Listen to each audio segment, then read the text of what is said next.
आज खऱ्या अर्थाने आजचा दिवस आमच्यासारख्या अनेक सर्वसामान्य तरुणांसाठी आजचा दिवस हा प्रेरणा स्रोत आणि प्रेरणा दिवस म्हणून आम्ही या दिवसाकडे पाहतो। कारण आपल्या राज्याचे नव्हे देशाचे एक नेते आणि खऱ्या अर्थाने आजही युवकांपेक्षा जास्त प्रमाणात काम करणारे आदरणीय पवार साहेबांचा वाढदिवस आणि त्या वाढदिवसाच्या निमित्ताने या ठिकाणी हे सर्वजण जमलेले आहेत।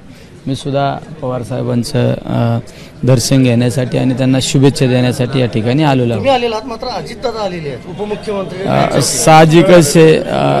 साहजिकच आहे की साहेबांचा वाढदिवस म्हणल्यानंतर ते एका परिवारातले आणि सर्व एका परिवारातले असल्या राजकीय मतभेद असू शकतात, पण शेवट माणसाला एकमेकाबद्दल आत्मीयता प्रेम हे असतंच। सुनील तटकरे, छगन भुजबळ, प्रफुल्ल पटेल हे नेते देखील आलेले आहेत। सर्व येणार आहे, सर्व एका परिवारात राजकारण काही कालखंड एकत्र केले, त्यामुळे एकमेकाबद्दल अटॅचमेंट एकमेकाबद्दल प्रेम हे असतंच। राजकारण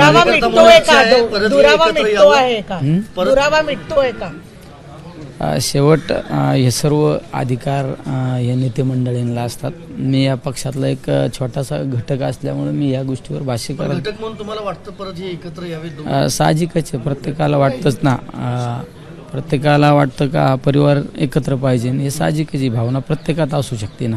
पण साहेब राजकीय दृष्टिकोनातून पाहावं काय कौटुंबिक दृष्टिकोनातून पाहावं? आता मी आत्ता चालू आहे, मला तर अजून हा विषय माहीत पण नाही, ती माहिती घेऊन सांगतो। एबीपी माझा, उघडा डोळे बघा नीट।